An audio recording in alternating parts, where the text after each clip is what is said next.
moment, so I'm not just a disembodied voice on this tour. My name is Kristen. We're so glad you could join us today for a virtual tour of the Conservatory. I coordinate our volunteer programs here at the Conservatory, as well as our volunteer tour guide program. So today I'll be walking around with you all for about an hour. We're gonna start here in Horticulture Hall.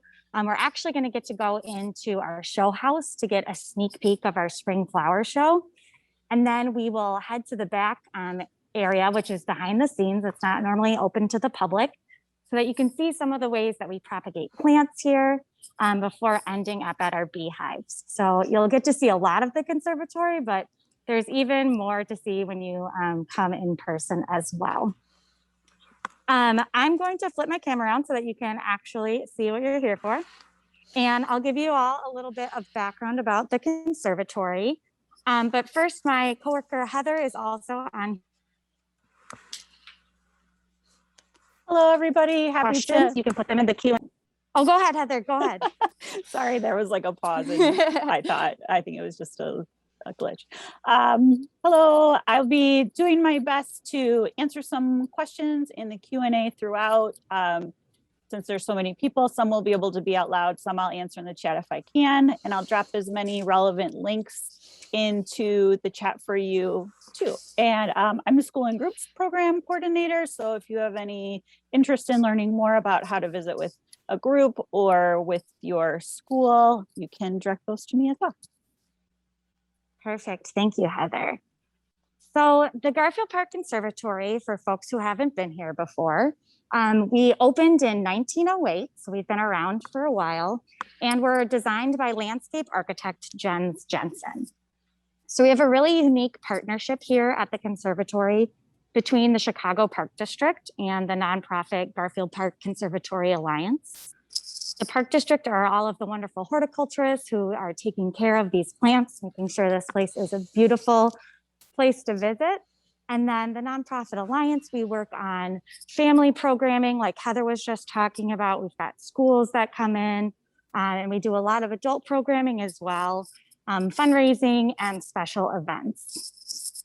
So right now we are open. I know that's a question a lot of folks have. We're doing timed ticketed reservations, so you can sign up to come visit online.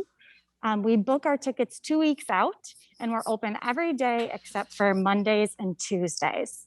So I think Heather will put some information about that in the chat. If you've never been here before, I'm currently in Horticulture Hall, which is one of 8 public display houses we have. We've got about 10 acres of gardens outside, in addition to the 2 acres of landscaping under glass inside. So if you come and visit us, a lot of folks have come here for years and didn't even know we had outdoor gardens. So yeah, there's a lot to explore here. This room that we're in right now is the only public display house that wasn't a part of the original design of the Garfield Park Conservatory. So in 1908, it opened, this didn't exist. And that meant we didn't have a way to connect the plants in the collection with the propagation houses in the back. So if I know there's some folks from Chicagoland here and then maybe some out of state too, but if you've been here in the winter, you know anything about our winters, transporting a tropical plant to and from the collection and the greenhouses and going outside is not ideal in the winter. So this hallway really serves as a way to connect these 2 spaces so we can safely move our plants back and forth. This room is currently closed to the public, but in non-COVID times, this room also serves as a really great meeting space. There's always families in here having lunch. You can find business meetings in here, weddings. It really just provides a great place for folks to gather. So in this room, about 5 years ago, it got replanted to represent plants from the ginger family. So that's things like gingers, turmeric, bananas, heliconias. Those are sometimes called lobster claws. And so that's what this room really aims to represent. You'll find some other things in here that aren't in that family, but that's the main grouping. So I want to show you one of my favorite bananas that we have in here. So back here we have one of the varieties of bananas we have on display are these really stunning blood bananas. They have these amazing variegated leaves, and that's mainly what they're planted for. They do grow fruit, but the fruit is very slender, and we'll say it's not tasty enough that folks are planting this for the fruit. It has really big seeds in it. It's just not what you'd really want to eat, but with this foliage, you can tell why we plant it here. So anytime you visit the conservatory, there's usually about 6 to 7 varieties of bananas on display. But in the wild and through cultivars right now, it's estimated that there are over about 1,000 varieties of bananas in the world. But despite all of that diversity, agriculturally, we really only grow 95 to 99% of the bananas we grow for agriculture are one single variety. I'm sure maybe a lot of you know what that is. It's the Cavendish banana. So Cavendish bananas, they don't have seeds like the blood banana I was just telling you about. They reproduce via pups, which are basically a banana plant will send up a genetically identical plant next to it, and that's how it reproduces. So with all of these bananas being the same type of banana, and them all being genetically identical, they are really at risk of pests because there isn't any genetic diversity where one banana might, have a mutation to fight off a fungus. So it is a little bit risky to plant that many of the same type of banana, especially since they are genetically identical. You may notice that I've been saying banana plant and not a banana tree. That is because bananas are not trees. It's a common misconception that bananas are trees because especially once they're bigger, they look like trees. They look like they have this big trunk. But really, the banana trunk, you can see down here, it's not really a trunk. It's just a bunch of tightly packed leaves that are overlapping called a pseudostem. So that's just a fun piece of banana trivia for everyone. If anyone asks, the bananas are in fact herbaceous plants. They are not trees. So I'm going to turn around here and show you our Monet, or not Monet garden, excuse me, our artist garden. So this garden was renamed 2 years ago to be the artist garden. And every year it's going to display plants from a particular artist, either plants that they painted or maybe plants that they grew in their own gardens. So I don't know if any of you came and saw the Monet exhibit we had here last year. It was stunning. But this year, this garden is going to be honoring Charles Ethan Porter. And Charles Ethan Porter was an African-American still life painter whose artwork is getting a lot more recognition now. So once all of these fabulous tulips are done blooming, we'll start planting out these beds to really reflect his artwork. So you're going to see a lot of things in here that he painted in his still lifes, like strawberries and sunflowers and carnations. And then every year out here, we have a living wall. So you can kind of see the water hook up here, but this will be a wall that looks like one of his paintings, Autumn Landscape. And so it will be featuring grasses and flowers that resemble the textures and the colors of that painting. So right now we have these beautiful tulips, but stay tuned. Definitely sign up for our newsletter so that you can be told when this will be open with that exhibit. I'm gonna head back inside. I know I'm trying to move the camera slow so that we get a good steady image for everyone.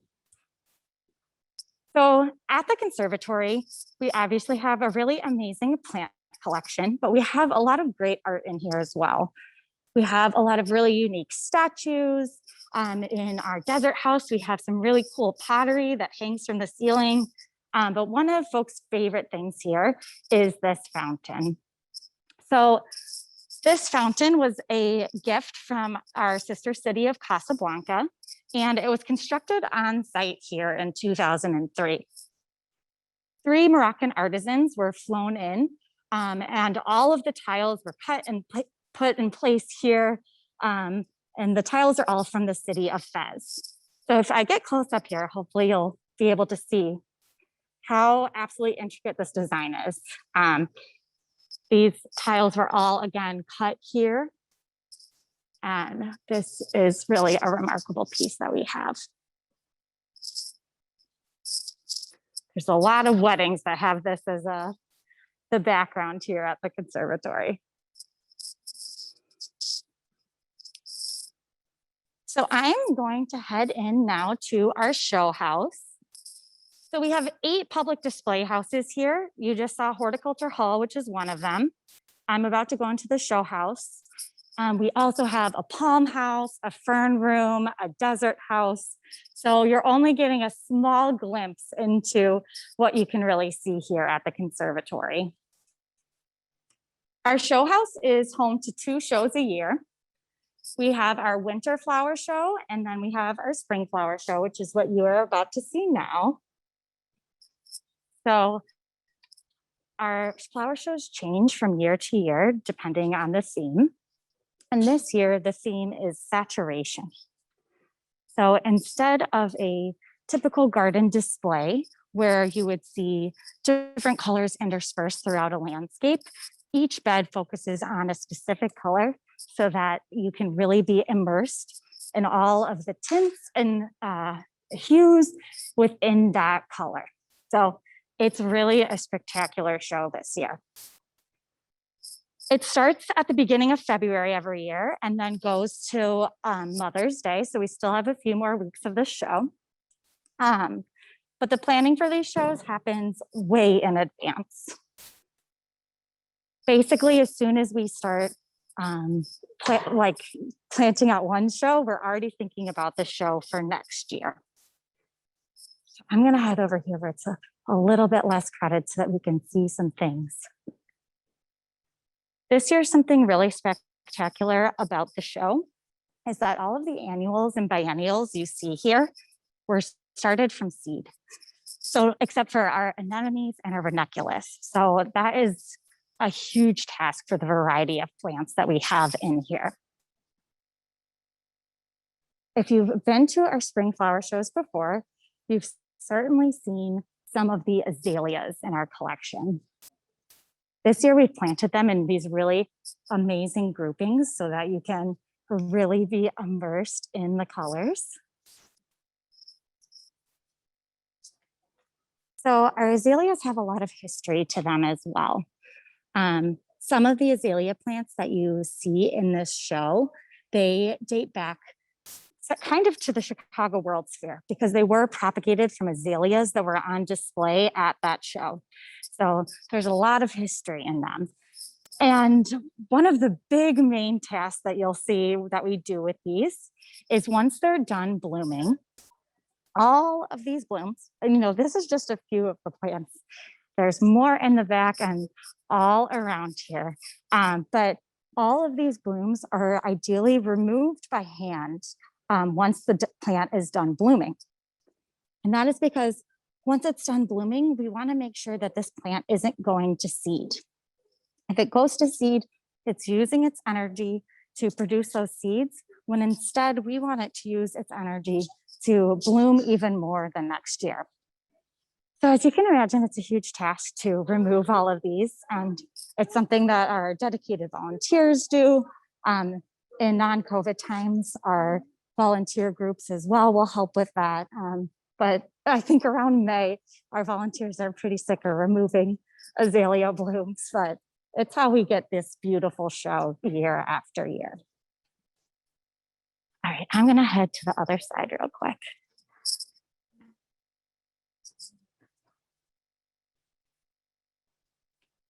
So one of my favorite flowers in this show are these echiums.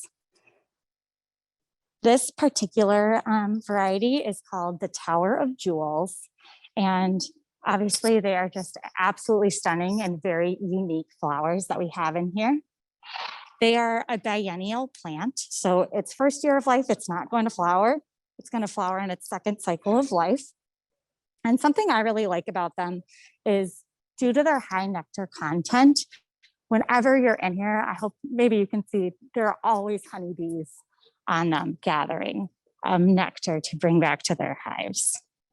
I'll pause here for a minute in case anyone wants a screenshot of these. So our other flower show that we have during the year is our winter flower show. And that usually runs about Thanksgiving to right around the new year. And those usually feature a lot of great conifers as well as a lot of poinsettias. So definitely be on the lookout for that. So over in our yellow bed are some of my favorite flowers. So I do want to stop over here and see them. So in our show, you'll find a number of Cymbidium orchids that are really stunning. And they're often commonly called boat orchids because their bottom petal can resemble a cup or a boat. But they are thought to be one of the earliest cultivated orchids in the world. You can find mention of them all the way back in the writings of Confucius. So they've been popular for a long time and for good reason. I'll show you these over here as well. These Cymbidium orchids, and I'm gonna have to go around, sorry. They're really special because they don't just have, one flower at the end of their stem. They have this giant spray of flowers. And this spray is super long lasting. These, I believe, started at the beginning of the show in February. They had just started to open and they're still going strong. So they're just some really stunning flowers that we have here in this show. I personally am terrified of growing orchids. So they really amaze me that we can keep them looking so great year after year because they are a part of our permanent collection. I'm going to pause here at some of our hydrangeas. We have some really beautiful blue ones on the other side as well. So the hydrangeas are part of our permanent collection, so we have to keep them happy year round. So they usually go on display in our spring flower shows towards the end of the show. And then once the show is over, we move our entire hydrangea collection outside. It's a really big task, but the greenhouses in the back where they normally live during the winter get extremely hot in the summer. And these plants do not want to live in there. So we take the effort of moving them all outside underneath shade cloth so that they are happy year round, so that we can always have them for display in our shows. I'm going to head to some blue ones at the end over here. So hydrangeas, some hydrangea species, whatever color their flower is the color that they will always be. But some species are capable of changing color based on the soil that they're in. And in those species, here, I'm gonna get a little bit closer. You can either get blue or pink flowers depending on the type of soil. So if you have really acidic soil, that's gonna make the aluminum ions in your soil available to your hydrangeas to get that blue color. But if you have really alkaline soil, then your hydrangeas, they will be pink because the aluminum won't be available to your hydrangeas. So kind of neat that they can change color like that. And these are some of our delphiniums. We have the delphiniums were started from seed all the way back in July of 2020. So you can see again how much effort goes into making sure we've got unique and beautiful plants ready for display when we want them. I was recently reading that delphiniums, which are sometimes also called larkspur, where there are wild larkspur populations where cattle farmers, graze their cattle.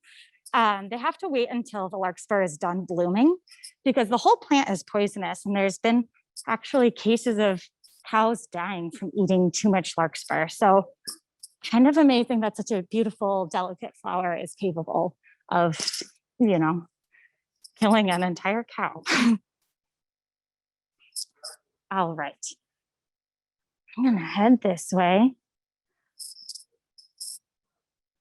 I am going to walk around this room a little bit and then head to the back where we've got our propagation houses that we want to show you today. Are there any questions about the spring flower show or anything else while I'm walking around back here? Yes, so here's a couple of great questions. One is, what do you do with the tulip bulbs when they finish blooming? That's a great question. So some of them we maintain in our collection year after year. And then usually for the past about 10 years, we've had a big tulip giveaway here at the conservatory. So we utilize volunteer groups and our horticulture volunteers to bag up all of the tulips and give them away at a big giveaway. And then we tell folks, you get the tulip bulb with the stem and the leaves still on it. And we tell people to plant that in the ground and let it die back naturally. And then it'll come back the next year for you. Last year, we were unable to host that giveaway due to COVID. So I'm not sure what will take place this year, but that would definitely be a good sign up for the newsletter to see if we do that giveaway this year. Thank you. And are all the plants on display in pots? That's a great question.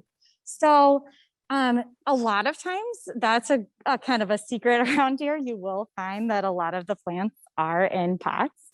It's just easier for switching them out because this show is so long, going from February to May, that we want to make sure something's always in bloom. So you can see these azaleas, they're starting to be done blooming. So we certainly have something in the back ready to bloom. This will come out soon and we'll replace it. So for flowers that we know are not going to last the whole show and will need to be refreshed with something else, keeping them in pots is a really great way for us to make that move. For things that we know will hopefully stay in the show the whole time, it is advantageous to plant it directly into the beds so that it requires less watering. So it's a little bit of a mix of pots and directly planting into the beds. Thank you. This is going back to Horticulture Hall, and I'm not sure, but do you know how long Horticulture Hall has been open to the public? Okay, I have in my head that the date is 1928, but that might not be right. I know that it opened in the 1920s, but the exact date, I want to say that, but I might be making that up. But right now, unfortunately, it is closed. In order to make our opening work, we have a one-way system to go through the conservatory, and we just couldn't fit Horticulture Hall in that one-way direction. So right now it's not open, but we look forward to when it can be to the public again. Thanks. And a question, you had mentioned bananas. Can you tell everyone who gets to, we have a 6-year-old viewing today who wants to know who gets to eat the bananas off the trees there. And I thought that was a good question about all of the fruit that we have growing in the conservatory. Yeah, that's a really great question. So with all of the fruit that you see on display, we really try to just keep it there until it's kind of starting to look bad. Because we want folks to see how food grows. You know, a lot of people have never seen a grapefruit on a tree. So being able to keep those on there so that folks can really see where their food comes from is part of kind of like our public education aspects. So nobody gets to really eat those bananas, unfortunately. That's a great question though. But we do have a demonstration garden in our outdoor gardens where we show folks how you can grow food in small spaces in Chicago, and a giving garden in the back as well. And all of that produce gets processed by our volunteers and staff and is donated to a couple of different places like the Garfield Park Neighborhood Market. I'm blanking on where else it went last year, but we do donate a lot of our produce that we grow specifically for that purpose as well. Very excellent. I had I know you're almost to the back. So Yeah, no, that's a couple fine. questions about the Chihuly exhibit, wondering sure. if there's plans to repeat it, but also if any of those pieces are still in the conservatory. That's a great question. Sorry for spinning in a circle. I'll stop here and show you these really beautiful ginger flowers while I answer that. So the Chihuly exhibit, for those of you who don't know, we had his glass artwork displayed here. I think it was in 2001 and 2002. And most of it did not stay here, but we were able to keep some pieces that are in our aeroid house. So if you do come and visit, you'll be able to see those in the pond in the middle of that house. And as far as I know, there are no plans yet to bring it back, but that would be really cool. I know it was a favorite of a lot of people. So I'm gonna head behind the scenes here, and thank you so much for all those really great questions. So this area is not usually open to the public, so you're getting a little sneak peek of how we do things behind the scenes here.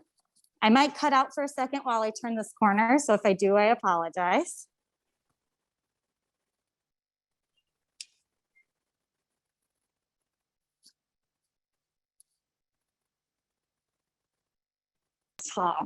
So we have pretty much just as much space back here as we public collection.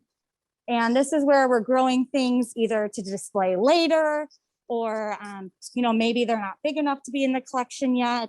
Maybe they are only go outside during the summer. There's a lot of reasons why plants are in these houses. So this first house that I'm in is a lot of our tropical plants. And I really want to show you what's in the back here. So give me 1 second to get there. These houses are pretty old, so all the temperature and vents is all controlled manually, and all the watering is done by hand. It's a huge effort to keep everything here happy and thriving. So as I was saying earlier, we have 10 acres of gardens outside as well, including our lily pool. So while there are native water lilies to this area, we grow tropical water lilies. And those do not want to live outside in our Chicago winters for obvious reasons. So at the end of every season, we bring these lilies inside and keep them growing in pools in our propagation houses, so that once the summer comes, they are ready to be displayed again. So these will probably move out into our propagation or into our lily pool sometime in June.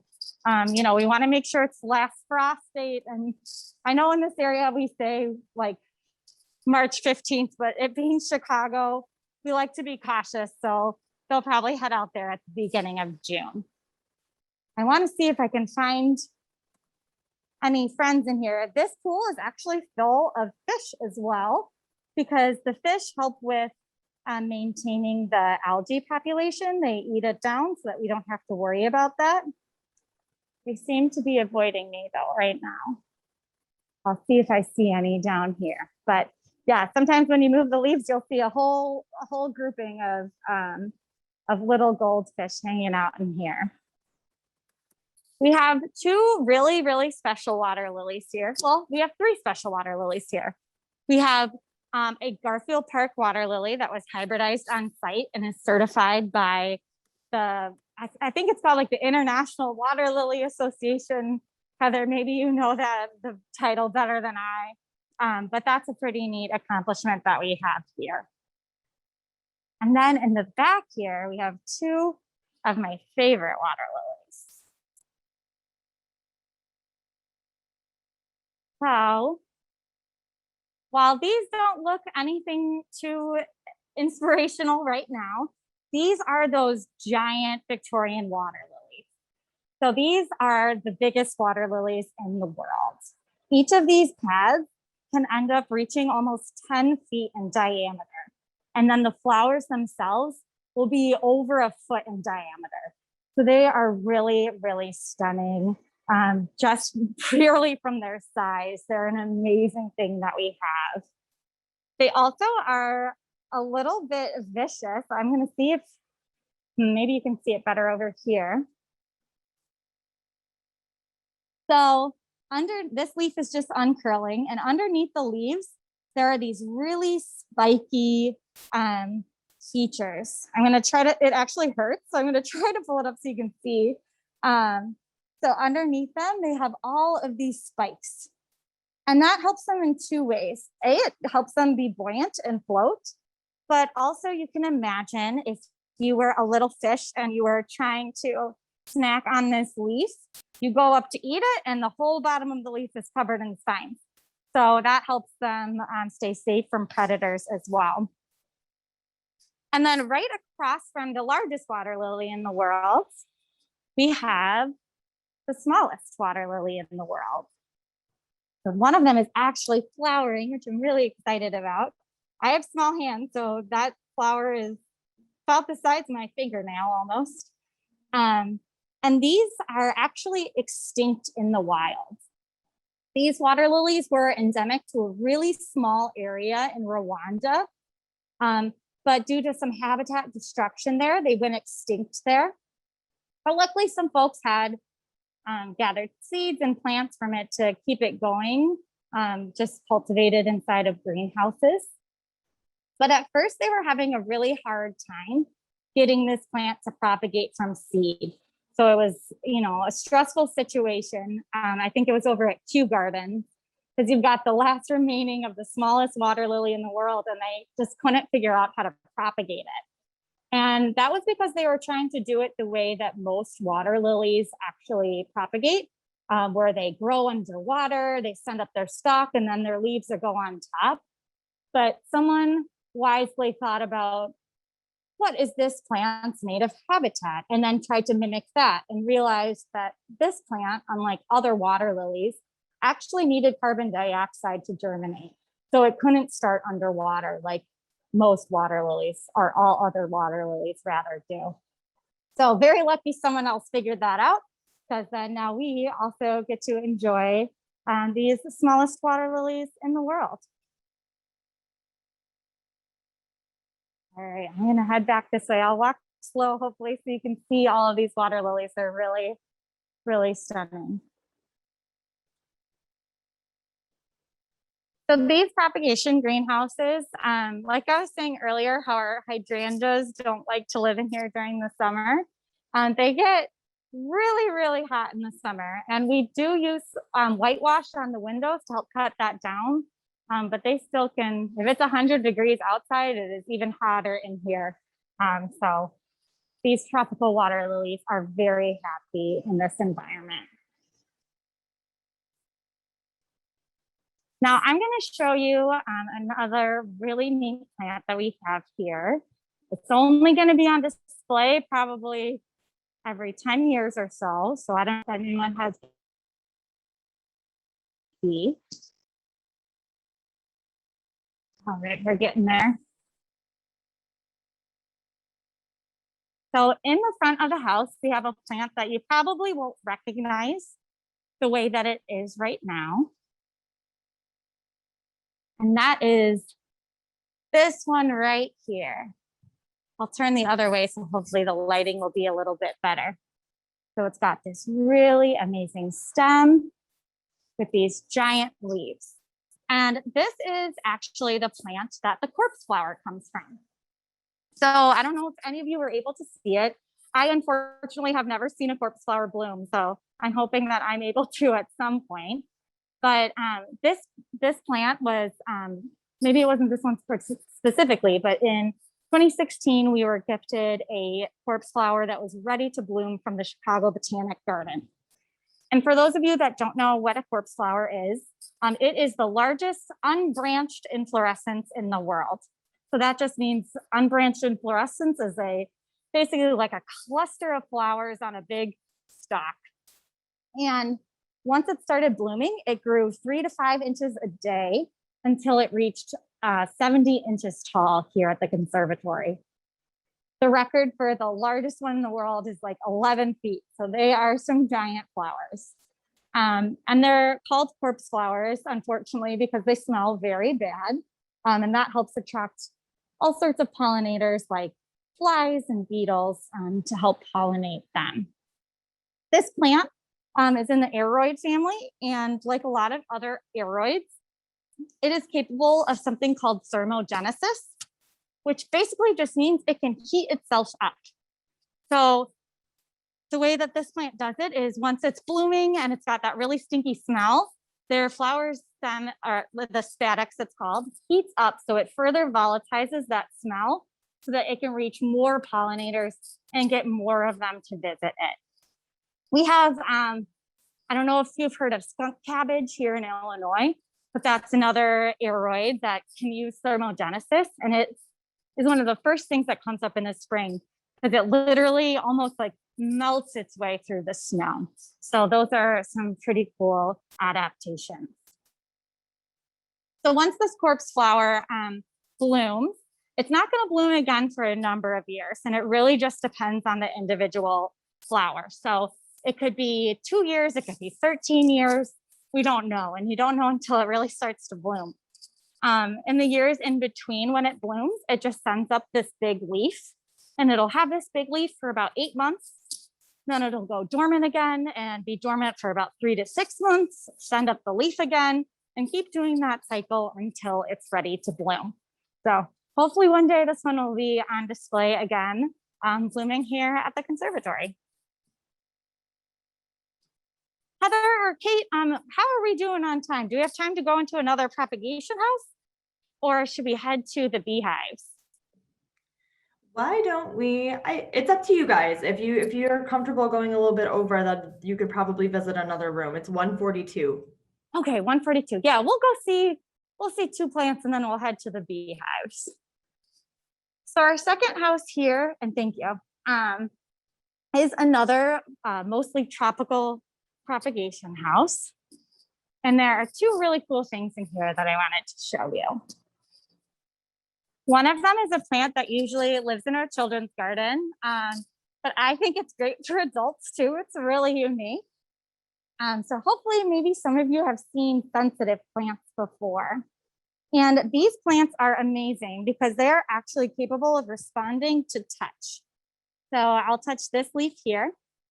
When you touch the leaf, it responds by closing up all of its little leaflets, which is really amazing. And it does it by redistributing the water within its cells. So you can imagine if an insect or something is trying to eat this and then it just shrivels up, it's a really good adaptation to keep itself safe. If there are any podcast lovers out here, there's a really good podcast from Radiolab called Smarty Plants.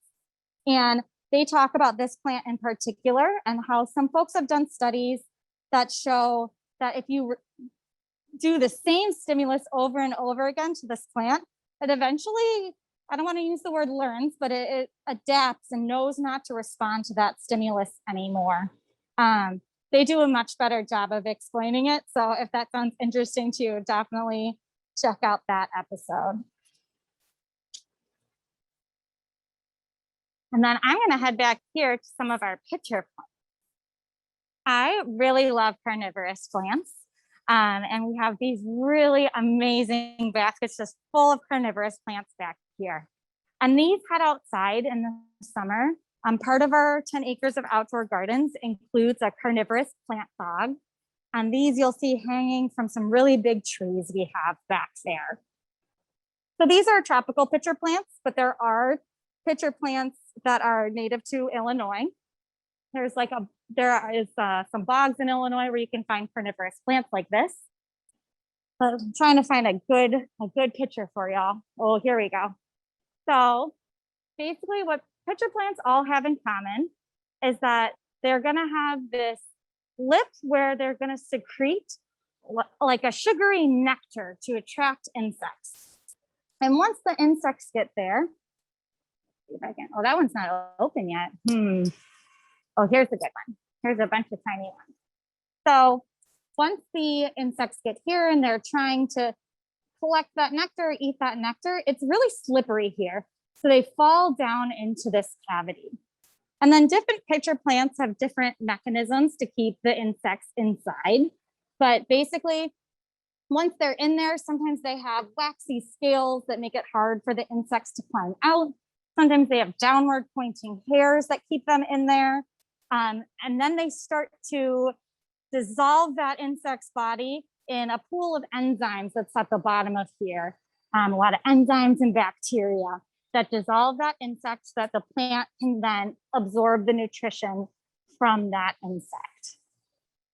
And a lot of these all carnivorous plants evolved these mechanisms because they grew in places where either the soil didn't have the nutrients that they needed, or maybe the soil was too acidic, so the nutrients just weren't available to the plant. So they adapted this way to get nutrients from insects, which obviously is not a common tactic of plants. None of these are flowering, but if you go on our Instagram, actually, we just posted a photo of some of these that are flowering. And a really smart thing that all carnivorous plants do is their flowers are never going to be right next to where their trapping mechanisms are, because they don't want to accidentally trap all of the pollinators that they want to help pollinate their flowers. So you'll see on any carnivorous plant, the flower will be really far away from its trapping mechanism so that it doesn't accidentally kill its own pollinators. I am going to head back to our beehives. Are there any questions while I'm walking back there? Yes. So could you repeat the name of the podcast? Oh, yeah. So the podcast is Radio Lab, and the episode is called Smarty Plants, like Plants. And that's the one that talks about the sensitive plant and the studies that were done. Thank you. And a couple questions about the water lilies. Yeah. How, are they in a special type of water? Oh, that's a great question. You know, and maybe I'll hop back there. I think we'll have enough time if that's okay with folks. So and it's not really like a special type of water, but what is really special is the type of soil that they're in. Because if you just put, you know, this plant with this regular potting soil in that water, it would just float to the top. It doesn't want to actually stay in that pot. So we have to use a special aquatic potting soil for them. So I'll see if I can kind of show you. And then once they're in the pots, depending on the size of the pot, you're either encouraging the plant to grow more tubers, or you're encouraging the plant to grow big. So the ones that we want to display outside are going to have these bigger pots. And then the ones that we want to force to grow more tubers will be grown in smaller pots. But I don't know if it's a little glary in here, if you can see the size of the pots underneath. They're like about the size of my hand, and that's what they live in until they get put in really big pots so that they can grow big outside during the summer.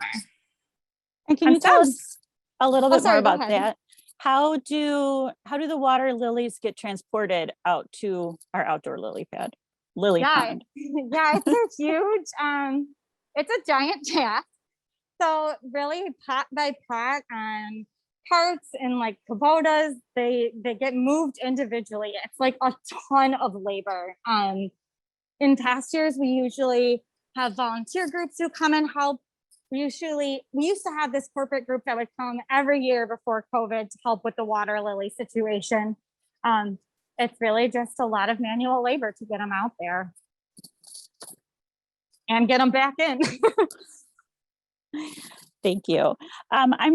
There's been a lot of questions, more than we'll probably have time for. So I'm just gonna grab a couple that have been asked by multiple people to start with. So can you tell a little bit about the hail damage to the glass that occurred a few years ago?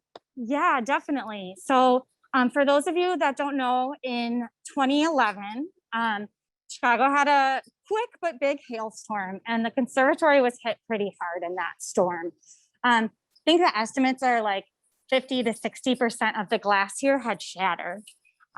Any of the houses that had recently been updated with double laminated glass were okay, but all of the houses that had the older glass were really badly damaged. So all of the propagation houses that you just saw, the desert house. They were completely demolished, really. So it took a long time to do all of those repairs. And then they were finally completed in 2015 when we had a grand reopening. But if you look carefully in like the desert house, there's actually a few cacti that you can see the remnants of damage from like glass slicing into them. So it was a big deal. But luckily we are all recovered now and have that double laminated glass. All right, thank you, Kristen. Looks like you're pretty close to the bees. Yeah, if you've got another question though, that is okay. All right, there's a I'm gonna lot of walk down to the interest in our carnivorous plants. What other carnivorous plants that we also have? Oh, sure. So we have sundews. We have, of course, the Venus flytraps. We have butterworts. And you can find some of those if you visit in our palm house. We have like a little like glass case where you can see those. And then you can find pitcher plants in our palm house along our fountains. And Heather, are there pitcher plants in Sugar from the Sun? Yes, there Yeah, are. there are. There's some by the penny pond, and then also at the entrance of the fern room, if you get a chance to visit. Yes, perfect. So yeah, we've got a lot. Well, maybe I'll just talk about our bees here for a minute, and then we can answer any more questions that folks have. Does that sound good? Very good. All right. So you can see back here, this area is not open to the public, but this is where we keep a lot of the bees in our beekeeping program. We have 15 hives right now, and going into winter, we had 22 hives. So we've lost 7 hives, but that's actually a pretty good survival rate for our area. Illinois in general has about a 50% survival rate during the winter. And there haven't been a lot of studies about Chicago specifically, but just some informal surveys show that Chicago has an even worse survival rate than Illinois in general. So we're pretty excited about how well our bees have been doing year after year in the winter. Hopefully you can see some of them coming in right now with the pollen. So our beekeeping program started in 2001 with the goals of both training a group of beekeepers in the community and in Chicago so that we have responsible apiaries, and then also just helping with public education, getting folks more comfortable with bees and giving folks a better understanding of the role that they play in our food web and in our ecosystem in general. So right now you can see, hopefully you can see the pollen on their legs in their little pollen baskets as they're coming in right now, the yellow and the orange.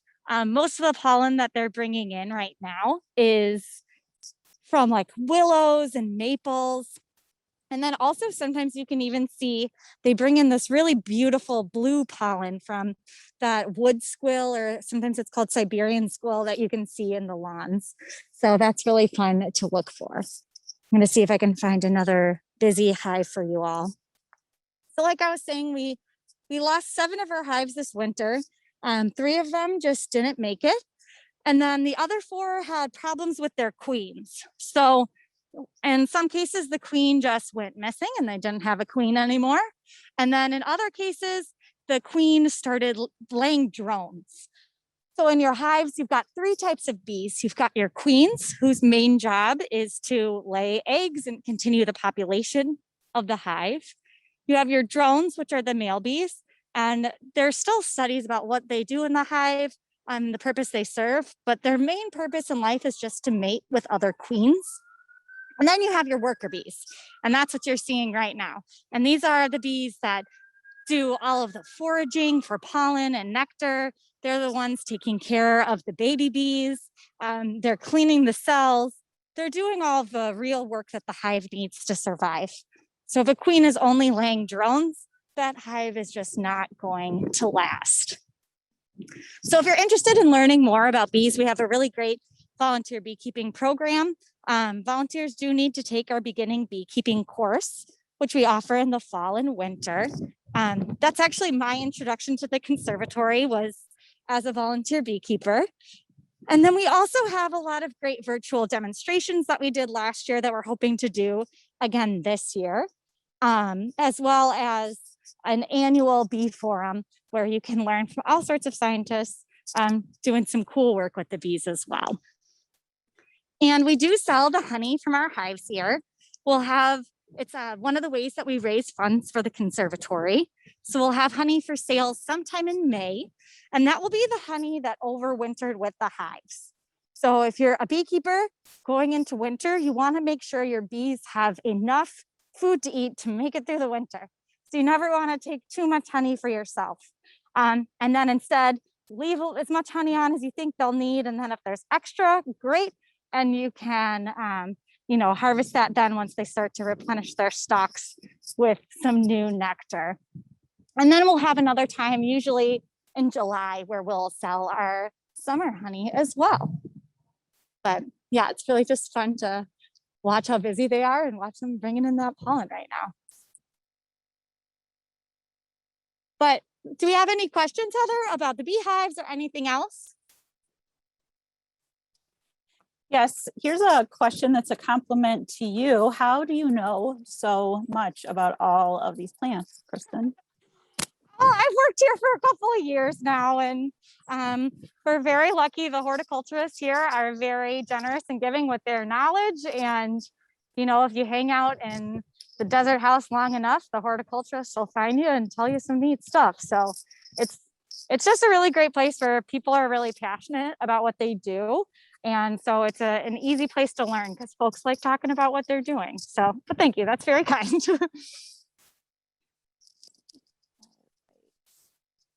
I'm trying to hop all around here. Ooh, a question. How close are you to the hive? I'm like right here. right on top. Does the insulation come off of those beehives? Yeah, it will come off. And you might notice that some of them have it and some of them don't. And that is because we're constantly, you know, trying to learn here what helps the bees the most. So we'll maybe insulate some of them and not insulate others to see what really helps the bees. So it's a lot of, the head beekeeper always says, you know, if you ask 10 beekeepers the same question, you'll get 10 different answers because there's just always something to learn about the bees and different ways of doing things. So we're always kind of experimenting to try to find what works best for our colonies. Oh, here's a lot of pollen coming in. All right, I'm trying to kind of sift through, answering multiple places. Do you have some information about the kind of soil that we use for the potted plants? I think this was related more to the spring show. I kind of talked about in the Q&A about how we have different rooms and they have different needs. And so there can be different soil based on that. But as far as those ones in the show. That's a really good question that I don't know the answer to. I'm sure that we use a special mix. And I'm sorry, there's a bee on my phone that I want to return to the hive. So my video might get a little crazy for a minute. But I don't know. Maybe if you send me an email, I would be able to help you answer that question. And then can you, oh, there's so many questions about the hives. Oh, one lady is in my hair. All right, we'll just let you head out from there. I know we're like at the 2 o'clock mark anyways. So, and yes, we have been stung by bees. That's a question. Yes. If we've ever been stung, I'm a little allergic, so I'm trying to move away from the one that's in my hair right now. But yeah, you do get stung, but not often. Like, I mean, you saw how close I was, and it depends on the time of year too. Like right now, there's not a lot of like fierce competition. There's not robbing of hives. So you'll see later in the year when resources are a little bit more scarce that hives will literally rob weaker hives to steal their resources. And that's when the bees will be a little bit more aggressive. But right now, they're not too aggressive, so you don't get stung too often. And just kind of a general answer, because there are so many beekeeping questions that we just are not gonna have time for all of them. Oh, sure, yeah. And I'm not an expert beekeeper, to be clear. So what I was gonna recommend to folks is that we have besides just beekeeping classes, we also have beekeeping lectures that you can go to. They are virtual, and that's a great place to have all of your questions about bees answered by not only our resident beekeeper, but also the guest beekeepers that he is able to bring in for those. So if you go to our website, to our calendar of events, you'll be able to see all of those as well. And those are really fun to pop in on. Yeah, sorry for my crazy camera work. I just got that bee out of my hair.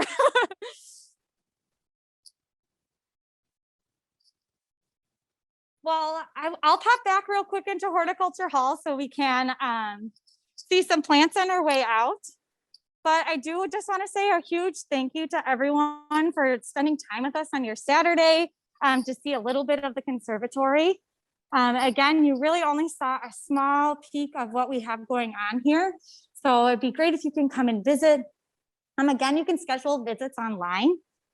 Those visits do go, those reservation times do go pretty quickly. So if you're interested, like, you can become a member of the conservatory, and extra spots are open to our members. But other ways that you can stay involved, definitely sign up for our newsletter. That's where you'll be alerted to all of our special events. So we have yoga every Saturday. I'm not sure if I talked about that earlier. We have a lot of great classes and lectures. Next month, we have a DIY windowsill herb class. That should be pretty great. So definitely sign up. If you're interested in supporting the conservatory and the work that we do here, we always welcome donations and memberships. So yeah, just wanted to say a big thank you to everyone for joining us today. And if there are any lingering questions, I can hang out for a minute or two. Thank you so much, Kristen. That was awesome. Very well done, you guys. We have lots of compliments and thank yous from our audience. And just quickly, I want to remind you guys that these cultural institutions are made possible by the support of their communities. And I know it's been a tough year for all of us, but it's been especially hard for a lot of these institutions that just depend on, you know, gifts and donations to keep things going. So if you're able to give, or if you visit them and you buy something that's supporting them, that's awesome. And somebody had asked if I would include all of the links that Heather so graciously put in the chat for us in the follow-up email, and I will do that also. So you'll get a link to the recording of today's session, and then some information about the conservatory itself and all of the awesome programs that they offer. And you can also learn how to become a member or buy tickets. Awesome, thank you so much. And I will plug too real quick our volunteer opportunities. Right now, they're all on pause for new volunteers, but eventually we will be able to bring them back. So if you are interested in volunteering with us, you can send me an email to just volunteering@garfieldpark.org, and I can get you started on that process as well. Awesome. I think, yeah, Heather also did have a plug in there for becoming a volunteer. So she's right on top of that. Wonderful. Awesome. Well, thank you all so much. This was so nice to be able to share the day with everyone. Yeah, we got a great day for it. So again, I thank you guys so much. If everybody who's still around, if you guys have a few minutes to please fill out our quick survey, that would be much appreciated. And everybody just enjoy their weekend. Awesome. Thank you. Thanks, ladies. Bye. Thank you, everyone.